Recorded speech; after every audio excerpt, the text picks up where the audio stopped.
नमस्कार, डेली 24 भारत देख रहे हैं आप। मैं हूं आपके साथ साहिल धुलिया। बुलेटिन की शुरुआत करेंगे।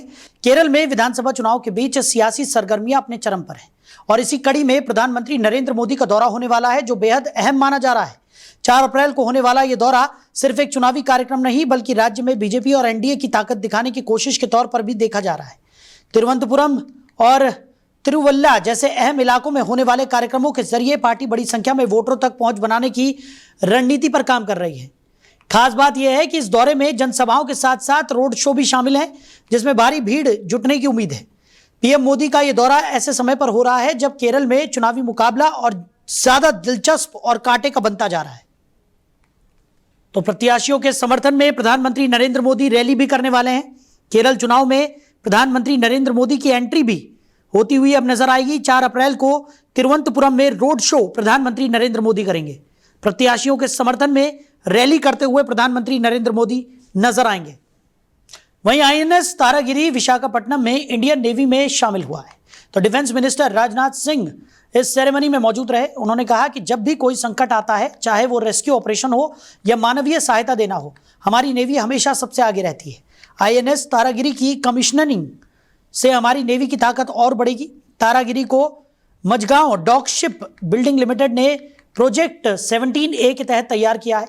वॉरशिप में BrahMos supersonic missile, MF star medium range surface to air missile air defence system लगा हुआ है।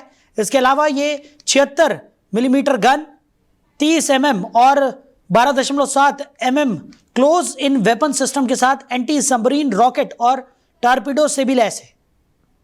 वहीं भारत की स्वदेशी न्यूक्लियर सबमरीन अरिधमन और भी नेवी में शामिल किया गया है। भारत की नीलगिरी क्लास में कुल 7 स्टीलथ फ्रिगेट बनाए जा रहे हैं।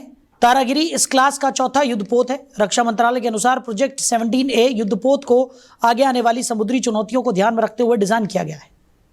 आगे बढ़ते हैं। आम आदमी पार्टी के नेता और राज्यसभा सांसद राघव चड्ढा को राज्यसभा में डिप्टी लीडर पद से हटाए जाने के बाद उन्होंने सोशल मीडिया पर पहला वीडियो संदेश जारी किया। तो इस वीडियो में उन्होंने कहा कि खामोश करवाया गया है, हारा नहीं हूं, मैं वो नहीं हूं जो समय आने पर बाढ़ भी बन सकती है। तो सांसद ने कहा कि वो हमेशा आम आदमी की आवाज बनकर संसद में आए हैं और जनता के मुद्दों को उठाया है। उन्होंने सवाल उठाया कि क्या जनता के मुद्दे उठाना कोई अपराध है। राघव चड्ढा ने आरोप लगाया कि पार्टी ने राज्यसभा सचिवालय को सूचित किया कि उन्हें बोलने से रोका जाए। उन्होंने अपने संसद में उठाए गए मुद्दों का उदाहरण देते हुए कहा कि एयरपोर्ट पर महंगे खाने, फूड डिलीवरी राइडर्स की समस्याएं, खाने में मिलावट, toll plaza charge, middle class पर टैक्स का बोझ और कंटेंट क्रिएटर्स के मुद्दों को उन्होंने उजागर किया।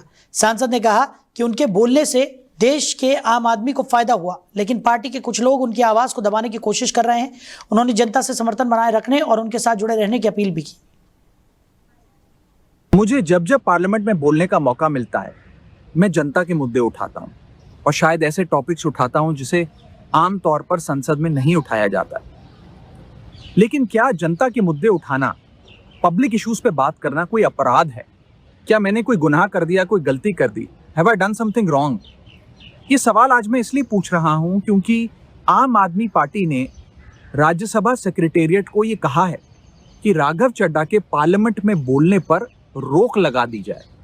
जी हां, आम आदमी पार्टी ने पार्लियामेंट को ये सूचित किया है कि राघव चड्ढा को पार्लियामेंट में बोलने का मौका ना दिया जाए। अब भला कोई मेरे बोलने पर रोक क्यों लगाना चाहेगा? मैं तो जब बात करता हूं देश के आम आदमी की बात करता हूं। एयरपोर्ट पर मिल रहे महंगे खाने की बात रखी, जोमैटो ब्लिंकिट के डिलीवरी राइडर्स की प्रॉब्लम रखी, खाने में मिलावट का मुद्दा उठाया, टोल प्लाजा लूट से लेकर बैंक चार्जेस लूट की बात करी, यहां तक कि मिडिल क्लास पे टैक्स के बोझ से लेकर कंटेंट क्रिएटर्स पर स्ट्राइक क्यों करी जाती है, टेलीकॉम कंपनियां कैसे 12 महीने में 13 बार हमसे रिचार्ज कराती हैं, डेटा रोल ओवर नहीं देती हैं, रिचार्ज खत्म होने के बाद इनकमिंग रोक देती है, तमाम इश्यूज मैंने सदन में उठाए। और ये मुद्दे उठाने के बाद देश के आम आदमी का तो फायदा हुआ, लेकिन इससे आम आदमी पार्टी का क्या नुकसान हुआ? भला कोई मुझे बोलने से क्यों रोकना चाहेगा? कोई मेरी आवाज को क्यों बंद करना चाहेगा? खैर, आप लोग मुझे अनलिमिटेड प्यार देते हैं। मैं जब जब आपके मुद्दे उठाता हूं, आप मुझे सपोर्ट करते हैं, मुझे शाबाशी देते हैं, मेरा हौसला बढ़ाते हैं। मैं आपको कहना चाहता हूं थैंक यू। ऐसे ही मेरा हाथ और मेरा साथ थामे रखिएगा, छोड़िएगा मत। मैं आपसे हूं और मैं आपके लिए हूं। और जिन लोगों ने आज पार्लियामेंट में मेरे बोलने का अधिकार मुझसे छीन लिया, मुझे खामोश कर दिया, मैं उन्हें भी कुछ कहना चाहता हूं। मेरी खामोशी को मेरी हार मत समझ लेना। मेरी खामोशी को मेरी हार मत समझ लेना। मैं वो दरिया हूं जो वक्त आने पर सैलाब बनता है।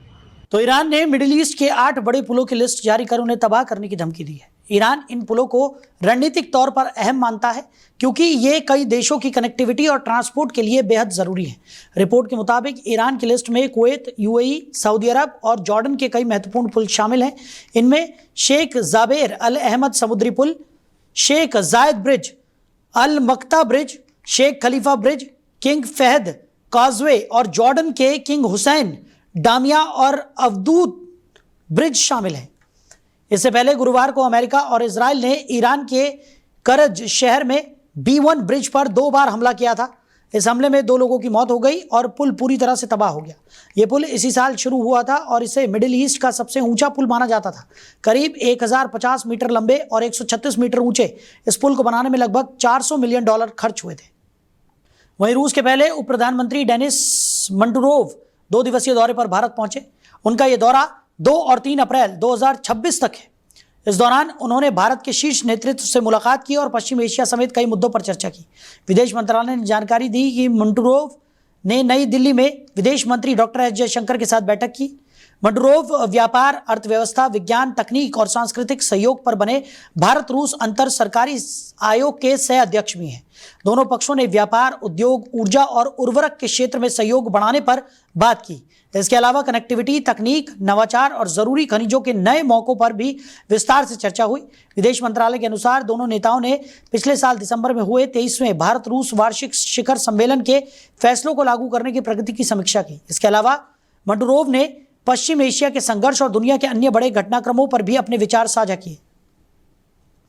वहीं पाकिस्तान में पेट्रोल 458 और डीजल 520 रुपए के पार पहुंच गया है।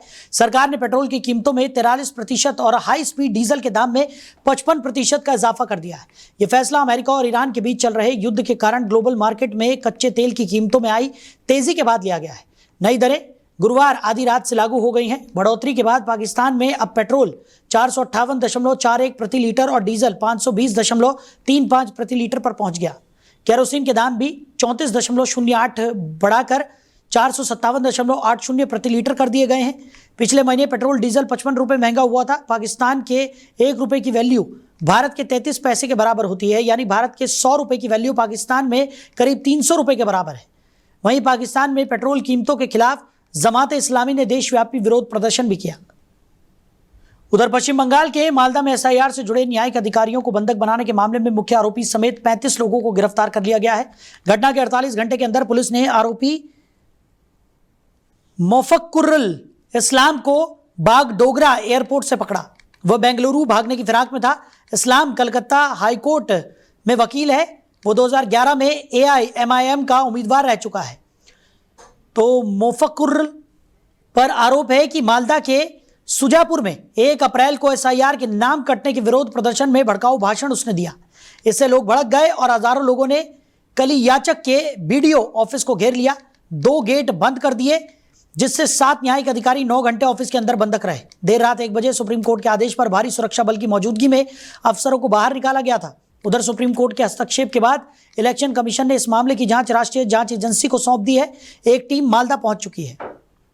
वहीं जम्मू कश्मीर में सुरक्षा बलों ने 1 अप्रैल को गांदरबल जिले के अरहामा में एक शख्स का एनकाउंटर किया था, जिसकी पहचान राशिद अहमद मुगल के तौर पर हुई है। सुरक्षा बलों ने राशिद को आतंकी बताया है, तो वहीं परिवार का आरोप है कि एक फर्जी एनकाउंटर है जिसमें निर्दोष को मार दिया गया।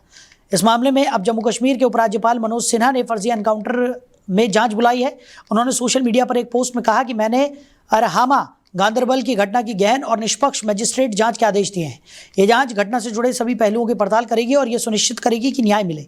इस मामले पर सीएम उमर अब्दुल्ला ने कहा था कि मेरा मानना है कि परिवार के दावे को सीधे सीधे खारिज नहीं किया जाना चाहिए। कम से कम ये मुठभेड़ की एक पारदर्शिता और समय सीमा के भीतर जांच होनी चाहिए और इससे जुड़े जानकारी को सार्वजनिक किया जाना चाहिए। उन्होंने सोशल मीडिया एक्स हैंडल पर लिखा था कि जांच की घोषणा को टालने में या उसमें देरी करने का कोई भी प्रयास केवल विश्वसनीयता को ही नुकसान नहीं पहुंचाएगा और ये किसी के भी हित में नहीं है। वहीं तमिलनाडु विधानसभा चुनाव को लेकर भारतीय जनता पार्टी ने एनडीए सहयोगी AIADMK के साथ सीट साझा समझौते के तहत 27 विधानसभा सीटों पर अपने उम्मीदवारों की सूची जारी कर दी है। इस सूची में पार्टी के कई बड़े और चर्चित चेहरे शामिल हैं। बीजेपी के केंद्रीय मंत्री और पूर्व प्रदेश अध्यक्ष एल मुरुगन को अविनाशी विधानसभा सीट से उम्मीदवार बनाया गया है। पार्टी ने उन्हें एक प्रमुख चेहरे के तौर पर चुनाव मैदान में उतारते हुए दलित और पश्चिमी तमिलनाडु क्षेत्र पर फोकस दिखाया है। बीजेपी के पूर्व प्रदेश अध्यक्ष के अन्नामलई इस बार विधानसभा चुनाव नहीं लड़ रहे हैं। पार्टी सूत्रों के मुताबिक संगठनात्मक रणनीति और प्रचार प्रबंधन में उनकी भूमिका अहम रहेगी, लेकिन उम्मीदवारों की सूची में उनका नाम शामिल नहीं है। वहीं पंजाब विधानसभा के स्पीकर कुलतार सिंह संधवा ने 13 अप्रैल को सुबह 11 बजे विधानसभा का सत्र बुलाया है। इससे पहले 16 मार्च को सत्र अनिश्चितकाल के लिए स्थगित कर दिया गया था। विधानसभा के दौरान बेअदबी बिल पेश किया जा सकता है, क्योंकि सरकार पहले ही साफ कर चुकी है कि जल्द ही इस बिल को मंजूरी दी जाएगी। प्रस्तावित बिल में कड़ी सजा, भारी जुर्माना, संपत्ति जब्ती और डिजिटल माध्यम से किए गए अपराधों को भी शामिल करने की तैयारी की जा रही है। इस बिल का मसौदा संत समाज और कानूनी विशेषज्ञों से सलाह लेकर तैयार किया जा रहा है। सरकार ने साफ किया है कि इसमें बेअदबी के आरोपों के खिलाफ सख्त सजा का प्रावधान किया जाएगा। इससे पहले लीज होल्ड औद्योगिक प्लांट शेड को फ्री होल्ड में बदलने की नीति में संशोधन और पंजाब कॉमन इंफ्रास्ट्रक्चर यानी संशोधन बिल 2026 को भी मंजूरी दी गई थी, जिन पर भी चर्चा हो सकती है। वहीं दिल्ली के पालम इलाके में पुलिस ने बड़ी कार्रवाई करते हुए अवैध LPG गैस रैकेट का पर्दाफाश किया है। एक खाली प्लॉट में गैरकानूनी तरीके से गैस सिलेंडरों की स्टोरेज और रिफिलिंग की जा रही थी।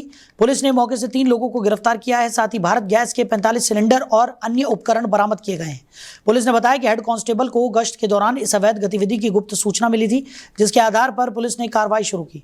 SI RP मीणा समेत पुलिस की टीम तुरंत मौके पर पहुंची, जहां टीम को मौके पर एक टेम्पो खड़ा मिला, जिसमें बड़ी संख्या में भारत गैस के घरेलू सिलेंडर भरे हुए थे। जांच के दौरान यह भी पता चला कि प्लॉट में खुले में भी सिलेंडर रखे गए थे, जिनमें अवैध तरीके से गैस एक सिलेंडर से दूसरे में भरी जा रही थी। गिरफ्तार आरोपियों में टेम्पो का ड्राइवर और डिलीवरी बॉय शामिल है, जिनकी पहचान अनार सिंह, सत्यवीर और विकास कुमार के रूप में हुई है। पुलिस की तरफ से पूछताछ में आरोपियों ने बताया कि उन्होंने ये प्लांट किराए पर लिया था। इस जगह का इस्तेमाल वो लोग गैस सिलेंडरों का भंडारण और रिफिलिंग के लिए कर रहे थे। उधर केंद्रीय मंत्री गिरिराज सिंह ने मालदा में हुई घटना और सुप्रीम कोर्ट की टिप्पणी पर अपनी प्रतिक्रिया दी। उन्होंने कहा कि सुप्रीम कोर्ट की टिप्पणी से पश्चिम बंगाल की मुख्यमंत्री ममता बनर्जी को सीख लेनी चाहिए। गिरिराज सिंह ने आरोप लगाया कि ममता बनर्जी ने अपने 15 साल के शासनकाल में केवल ध्रुवीकरण की राजनीति की है। केंद्रीय मंत्री ने कहा कि ममता बनर्जी जनता के सामने गरीबी, बेरोजगारी, हिंसा और दुष्कर्म जैसे महत्वपूर्ण मुद्दों पर बात नहीं करती। उन्होंने ये भी कहा कि शिक्षकों की बहाली जैसी बड़ी घटनाओं पर भी मुख्यमंत्री चुप रहती हैं। गिरिराज सिंह ने कहा कि ममता बनर्जी सरकारी कर्मचारियों का राजनीतिकरण करती हैं, जिससे जनता का भरोसा उठ चुका है। उन्होंने सुप्रीम कोर्ट से निवेदन किया कि ममता बनर्जी के शासन में पश्चिम बंगाल में निष्पक्ष चुनाव संभव नहीं है। केंद्रीय मंत्री के इस बयान ने पश्चिम बंगाल की सियासी स्थितियों पर फिर से ध्यान केंद्रित कर दिया है। उन्होंने चुनाव और प्रशासनिक मुद्दों पर गंभीर सवाल उठाए, जो राज्य में राजनीतिक बहस को और तेज कर सकते हैं। सुप्रीम कोर्ट की टिप्पणी से ममता बनर्जी को सीख लेनी चाहिए। ममता बनर्जी 15 साल के अपने शासन काल में केवल ध्रुवीकरण की राजनीति की है और जनता के सामने न गरीबी की बात करती, न बेरोजगारी की बात करती, न हिंसा की बात करती, न दुष्कर्म पर हुए सवाल पर बात करती, और तो और जो सबसे बड़ा कांड हुआ वहां शिक्षकों की बहाली पर नहीं बात करती। मैं बार बार कहता हूं, 7th पे कमीशन कर्मचारियों के लिए लागू नहीं किया। सुप्रीम कोर्ट ने जो टिप्पणी की है, मैं सुप्रीम कोर्ट से निवेदन करूंगा कि ममता बनर्जी के रहते वहां निष्पक्ष चुनाव नहीं हो सकता और ममता बनर्जी पूरे सरकारी कर्मचारियों का राजनीतिकरण कर दी। वहीं थाना भवन में जय माता दी सेवा समिति सनातन शिव हनुमान धाम के तत्वाधान में श्री हनुमान जन्मोत्सव के पावन अवसर पर भव्य जागरण एवं भजन संध्या का आयोजन किया गया। कार्यक्रम में क्षेत्र के श्रद्धालुओं की भारी उपस्थिति रही और पूरा वातावरण भक्तिमय नजर आया। कार्यक्रम में मुख्य अतिथि के रूप में पूर्व कैबिनेट मंत्री सुरेश राणा की गरिमामय उपस्थिति रही। उन्होंने आयोजकों के प्रयासों की सराहना की और कहा कि इस तरह के धार्मिक आयोजन समाज में एकता, संस्कृति और आध्यात्मिक जागरूकता को बढ़ावा देते हैं। कार्यक्रम में सुंदरकांड पाठ, हवन, भजन कीर्तन और प्रसाद वितरण का आयोजन किया गया। भजन संध्या में कलाकारों की तरफ से प्रस्तुत भजनों पर श्रद्धालु देर रात तक झूमते रहे। आयोजन अग्रवाल धर्मशाला थाना भवन में संपन्न हुआ। समिति के प्रमुख पदाधिकारी पंडित देवेंद्र शर्मा और ललित अरोड़ा ने इससे सफल बनाने में विशेष योगदान दिया। आयोजन ने स्थानीय जनता को एकजुट करते हुए धार्मिक और सांस्कृतिक महत्व को उजागर भी किया। वहीं मुजफ्फरनगर के बुढ़ाना कोतवाली क्षेत्र में चूड़ियों की एक दुकान से 40,000 रुपए की चोरी का मामला सामने आया है। घटना में शामिल नाबालिग युवक अपने साथी और अपनी मां को लेकर आया था। चोरी की ये पूरी घटना दुकान के सीसीटीवी कैमरे में कैद हो गई। जानकारी के अनुसार नाबालिग चोर ने दुकान पर रखा थैला उठाकर रकम चुराई। चोरी की यह वारदात इतनी चालाकी से की गई कि दुकानदार को इसकी भनक तक नहीं लगी। बाद में जब चोरी का पता चला तो पुलिस को तुरंत सूचित किया गया। सीसीटीवी फुटेज की मदद से पुलिस ने नाबालिग को पहचान लिया है। मामले की जांच बुढ़ाना कोतवाली पुलिस कर रही है। अधिकारी बता रहे हैं कि चोर की उम्र कम होने के कारण उसे अलग कानून के तहत कार्रवाई का सामना करना पड़ेगा। स्थानीय लोग चोरी की वारदात से काफी परेशान हैं और दुकानदारों में सुरक्षा को लेकर काफी ज्यादा चिंताएं बढ़ गई हैं। पुलिस ने आसपास के क्षेत्रों में चौकसी बढ़ा दी है और लोगों से सतर्क रहने की अपील की है। वहीं नोएडा और ग्रेटर नोएडा में गैस वितरण को लेकर नए नियम लागू कर दिए गए हैं। प्रशासन ने गैस आपूर्ति में पारदर्शिता सुनिश्चित करने के लिए सख्ती बढ़ा दी है। अब वाणिज्यिक गैस लेने वाले उद्यमियों और रेस्टोरेंट संचालकों को 1 साल की खपत का पूरा ब्यौरा ईमेल के माध्यम से जमा करना होगा। जिलाधिकारी मेधा रूपम ने गैस कंपनियों के साथ बैठक कर पारदर्शिता बनाए रखने के निर्देश दिए। ब्यौरे के आधार पर ही ग्राहकों को 70% तक गैस सिलेंडर की आपूर्ति की जाएगी। ग्रामीण क्षेत्रों में केवल उसी इलाके के उपभोक्ताओं को गैस उपलब्ध कराई जाएगी और बुकिंग 45 दिनों के भीतर संभव होगी। मध्य पूर्व में तनाव के चलते गैस आपूर्ति को लेकर लोगों में असमंजस देखा जा रहा है। इस बीच संयुक्त टीमें लगातार जांच अभियान चलाएंगी। एसडीएम, नगर मजिस्ट्रेट, खाद्य रसद और ऑयल कंपनियों की टीम निगरानी करेगी। प्रशासन ने स्पष्ट किया है कि नियमों का उल्लंघन करने वालों के खिलाफ सख्त कार्रवाई होगी। वाणिज्यिक उपभोक्ताओं के लिए पीएनजी कनेक्शन के लिए आवेदन और जानकारी देना भी अनिवार्य कर दिया गया है। वहीं सालमगढ़ में हनुमान जन्मोत्सव पर भव्य शोभा यात्रा निकाली गई। सुबह सदर बाजार स्थित श्री हनुमान मंदिर पर ग्रामीणों ने विधि विधान से हवन और पूजन किया। इसके बाद बैंड बाजे और ढोल के साथ शोभा यात्रा का शुभारंभ हुआ। शोभा यात्रा सदर बाजार से पिपली चौक, नया बस स्टैंड, घंटाली रोड, गांचा घाटी, हरिजन बस्ती, हाट बाजार, निमचौक, रावले, मलियों की गली, चौहान मोहल्ला, चार भुजानाथ मंदिर और दलौट रोड होते हुए पुनः हनुमान मंदिर पहुंची। रास्ते में ग्रामीणों ने सभी भक्तों को पानी, शरबत, छाछ और केले ठंडा वितरण किए। शोभा यात्रा में ग्रामीण माताएं, बहनें और पुरुष बड़ी संख्या में शामिल हुए। मार्ग में जगह जगह शोभा यात्रा का स्वागत किया गया और सभी ने हनुमान चालीसा का पाठ भी किया। मंदिर पहुंचकर महाआरती का आयोजन किया गया, जिसमें भक्तों ने हनुमान जी की आराधना की। आयोजन के अंत में महाप्रसादी का वितरण किया गया। इस धार्मिक और सांस्कृतिक कार्यक्रम ने नगर में उत्सव का माहौल बना दिया। ग्रामीणों ने इस अवसर पर आपसी एकता और भक्ति का संदेश भी साझा किया। आयोजन में शामिल सभी लोगों ने इसे सफल और मनोहारी बनाने में सक्रिय भागीदारी निभाई। फिलहाल इस बुलेटिन में मेरे साथ इतना ही। आप बने रहिए और देखते रहिए डेली 24 भारत।